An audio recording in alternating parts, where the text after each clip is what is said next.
Hey there, YouTube. This is CashOver87 again. Welcome to my next episode of The Why.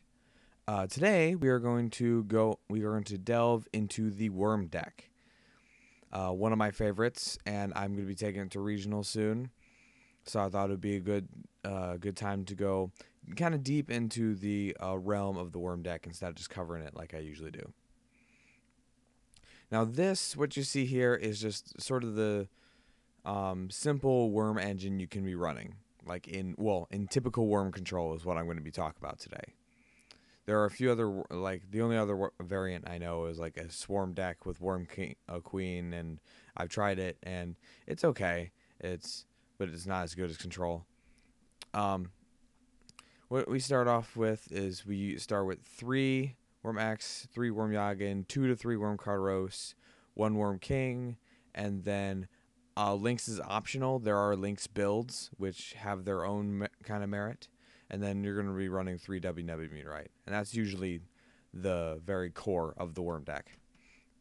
Now, first is the Worm X or Zex, however you want to say it. I don't think there's a Z pronunciation in the word, but the internet can yell at me. I don't care.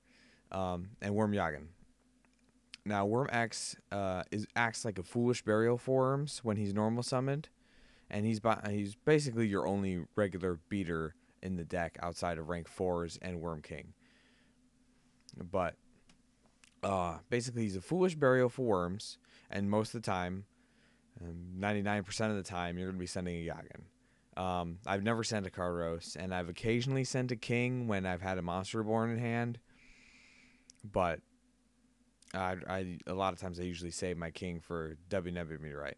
But anyway, and then he also has the added ability of he can't be destroyed by battle when there's a face of Worm Yagin next to him, which doesn't happen as much as it sounds like it should, because a lot of times Yagin will stay face down until I'm like ready to flip him, because it's a good effect to keep.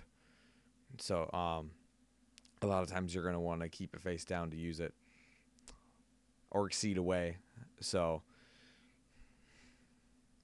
but Worm Yagin is the other one, and usually right after you play Worm X, on an empty field, of course, you're gonna send Worm Yagin to the graveyard, and then Worm Yagin, if the only monster you control is Worm X, and just as a note for like if you want to use effects like cool in a way, if you have multiple Worm X, you can still summon Yagins as long as the only monster you control is Worm X on the field. And then Worm Yagin, if the only monster you control is X, you can special summon him from your graveyard in face down defense. And then if Yagin is removed from the field, bounced, banished, sent to the graveyard, destroyed by battle, whatever, it will be banished.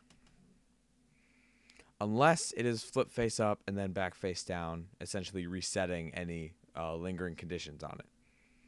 But I'll get to that. And then it has when this card is flip face up, select one face up monster your opponent controls and return to its owner's hand.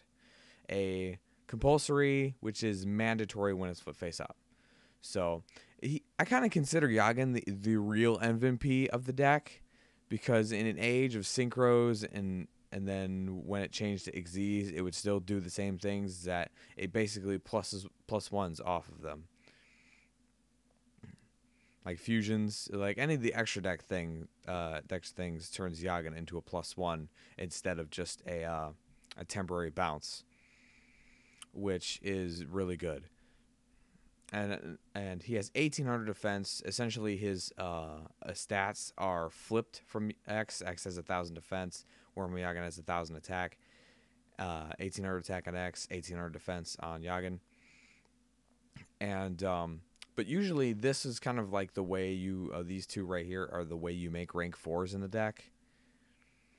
And I kind of have like an extra deck just with a large rank 4 suite, and it grows bigger and bigger as time goes on. So like you'll summon an X, you'll get a Yagin next to it. You can use Yagin with something to remove something, and then once the Yagin's used up, you can XYZ material into it. and then Yagan will still go to the grave that way. It's nice to be able to like use and reuse one Yagan instead of sending them all from the deck, because you can still draw into Yagans late game, which can be really helpful especially if you have no field and you need something. All right. Next up is Worm Carderos, and I've switched between 2 and 3 of these depending on the meta. Right now I'm running 3. It's a flip effect, and it's basically Worm Reinforcement in the army. Add a level 4 or lower reptile type worm monster from your deck to your hand. And typically, you're going to be searching X with this if you need it. However, if you're able to protect Carderos, one of the things you can do is you can actually search other Carderoses. Essentially, like if you have a bunch of trap protection, which in worm control you usually should, I'll flip Carderos, and then your opponent's not really going to destroy it. They may warning it to prevent you from searching, but they're not going to destroy it when it's flipped, because like, why would they? It's just a 1200. You flip Carderos, you search a Carderos, and then you set the new one, and then you protect that field, and then next turn you can flip the Carderos and then add an X to your hand at that point, and then XYZ out the 2 Carderoses for rank 4. So essentially slowly going through your deck, floating through your worm cards. And I've done this quite a few times. It can really work out for you instead of just adding all the X's to your hand. Because I do not like to play X's unless I only have an open field, because otherwise I'm kind of wasting it. Like if I don't have an open field, then I'm basically summoning it for an 1800 beater with no effect, which isn't very good, and it's a waste of one of my very limited monsters. Now onto Worm King, who is a level 8 2700. And he can be tribute summoned by tributing 1 worm monster, and sometimes it's easy and sometimes it isn't. It really depends on how your opponent is treating your field. But he also has, his other effect is that you contribute a reptile type worm monster, including himself, to select 1 card your opponent controls and destroy it. And that's as many times as you want during your turn, as long as you have worms. You contribute face down worms. He's basically Gravekeeper's descendant for worms. But the real reason you play him is WW Meteorite, which I'll get to. But he's just a big beater, and I only run 1 of him. Some people run 2, but I'll get to why I only run 1, and I only recommend running 1 in a bit when we get to WW Meteorite. But next up is Worm Lynx, one I've seen people attack quite a few times, and it's very weak in stats. It's only level 2, and then 300 attack, 1000 defense. It will not survive much things in battle. And it's another flip effect, but the effect is why you're going to want this, because during each end phase that's yours and your opponent, when this card is face up after you flipped it, draw a card. And the build I've seen used, really it uses Swords of Revealing Light to just sort of protect yourself for a while you just leave a face-up Lynx, and they can either waste card effects on it, or they can just wait out swords, and that if like they have to wait out a full swords, that's quite a few cards for you to your hand. So it's an option for you if you want to go down that road. I'm not really a fan of it. I'd rather stick with my kind of worm core, but it's up to you guys to try. Now onto the single trap of the deck. Well, I mean the single worm spell and trap card support, which is awesome. W Nebular Meteorite. Now, basically, Meteorite has sort of 2 effects, and the second effect sort of splits off into 2 different things. Now, on play, it changes all face-down monsters in the field of face-up defense position. That's both you and your opponents.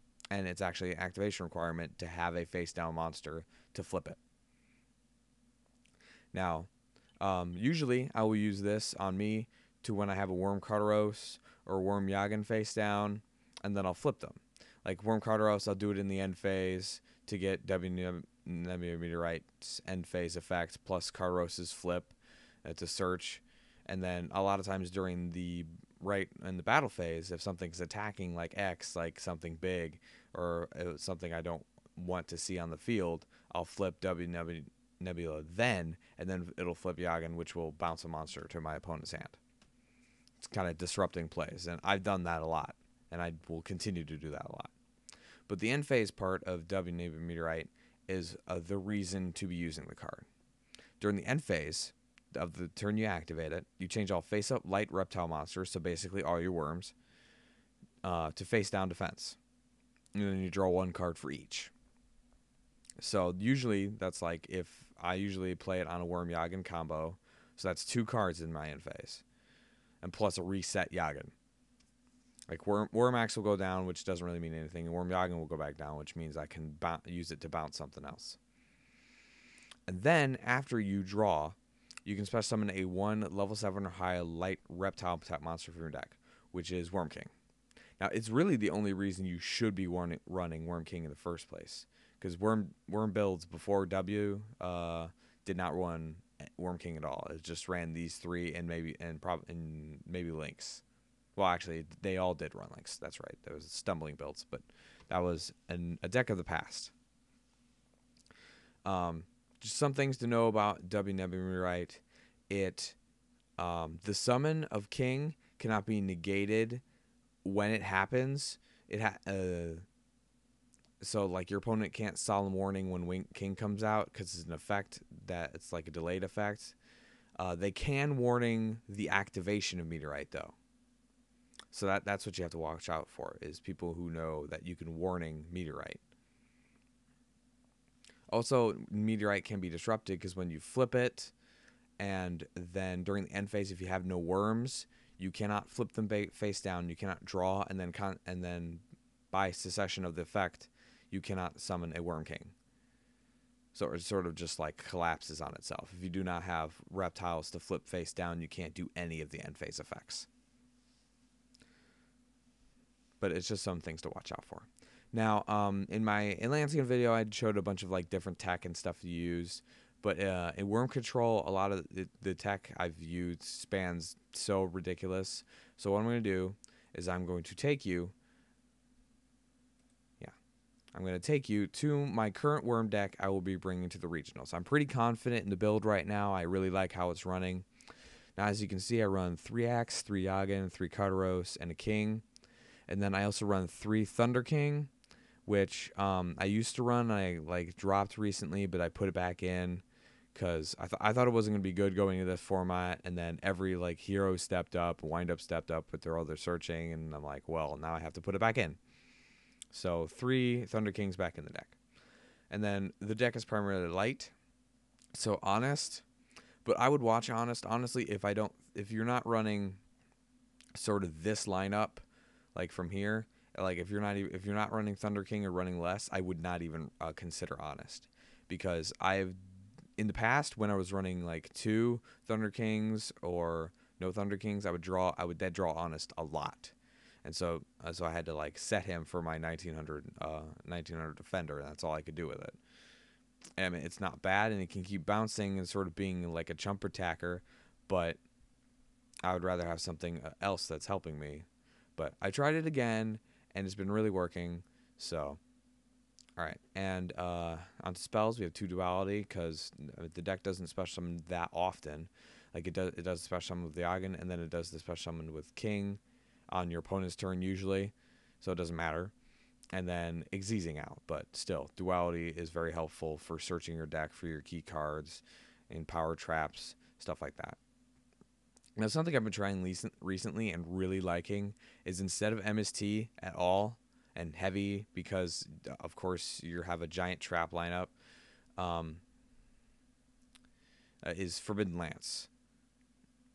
And Forbidden Lance, it basically serves a dual purpose, like its dual effect. You can when you play a Wurmax, obviously your opponent, like if it's not, of course, warning will still affect it. I can't do anything about that. But if your opponent like Bottomlesses, tries to Dimensional Prison, tries to get rid of it, you can Lance to save it. And then you can get your Yagen and start getting your pluses. And then it also functions as my deck's extra traps, as I can always do it to combat the fact that my deck has very lower attack. Like I have my Thunder Kings, which are 19, but my axes are 18, and then Worm King, and then that's it. That's really all I got. Like Carteroses are 12, and Yagans are 1,000.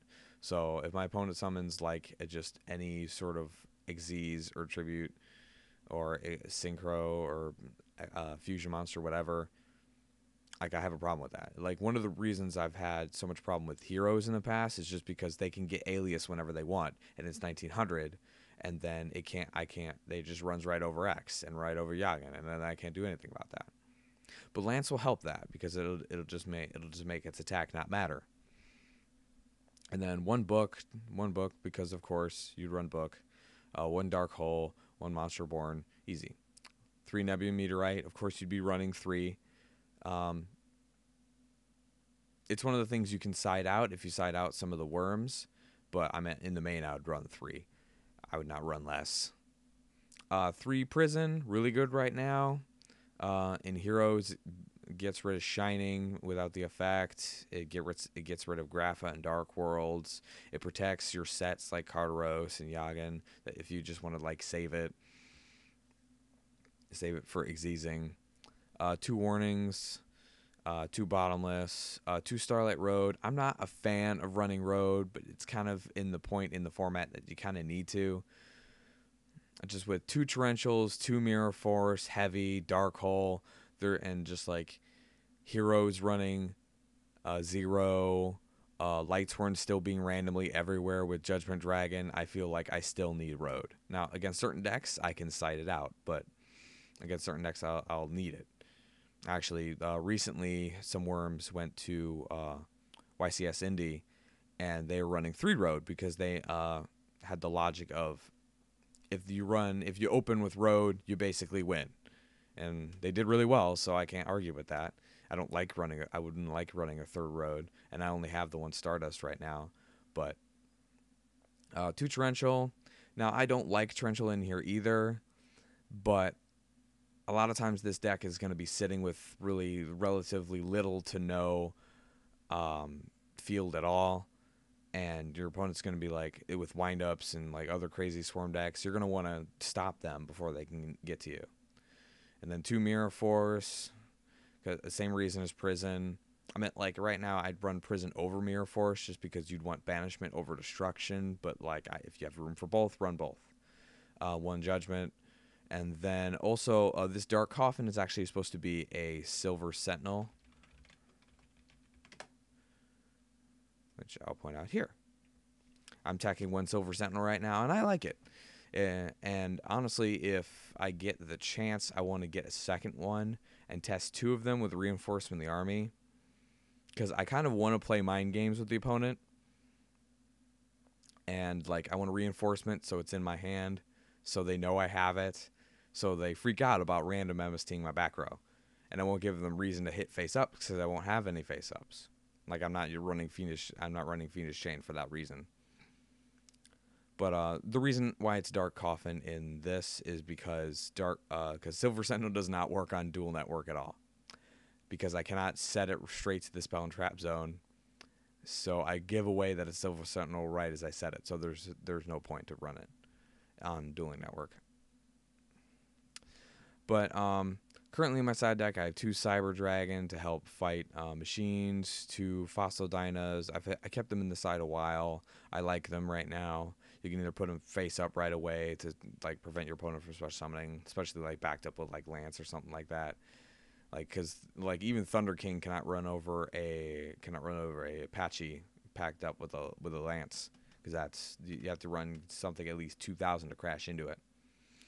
2 Prohibition, I've liked this, and I've added it into many side decks in the past. I just like how Prohibition works in general. 2 MSTs in the side instead of in the main, and 1 Heavy. A lot of times certain decks, Heavy will help against, and you just gotta, if you have it, you just gotta be careful how you set your own traps, or just like wait till they're gone, then blow up everything. 1 Nobleman, I feel it's really good right now to try because of Geargias being...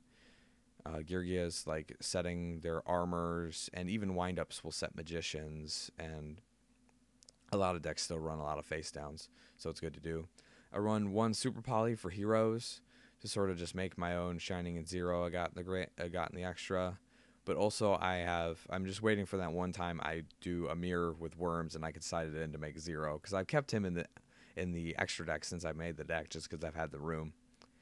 I have 2 goes in match, just because the deck is mostly light, and then 2 compulsory to. It's more of an anti wind up, anti special summon thing, like a swarm deck, because you can just throw compulsory into the mix early to sort of stop them from doing much of anything. And like I said, I run a suite of rank 4s right now, and it's going to grow as more rank 4s come out. I just run a Zen mains in there just because I don't really have 3s, but I have the space, so like I said.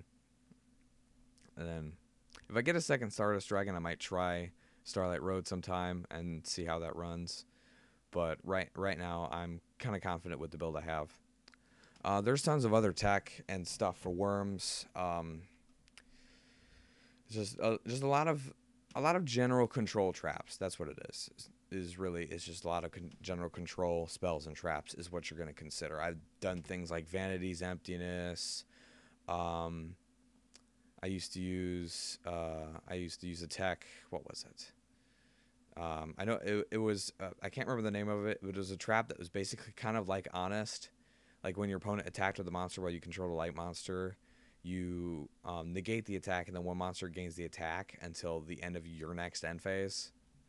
I can't remember what it's called. I know it's a recent card though, but I used that for a while, sort of as a pseudo Honest, like a secondary one. I've mained compulsories. I mained Fiendish Chains. I don't recommend Valor. I think your giant back row can deal with things that Valor just can't, and Valor will be kind of underpowered. I don't recommend Max C either, just because this deck cannot deal with a giant field. It's really hard to win to take a big field like that out after the fact. You want to have your traps so you can deal with it during, so prevent it from ever happening. But that's my current worm deck, and that's kind of like the discussion of how worms work and how and how I would recommend doing it. But that is the end of this episode, and this is Chaos Reaper 87 signing out.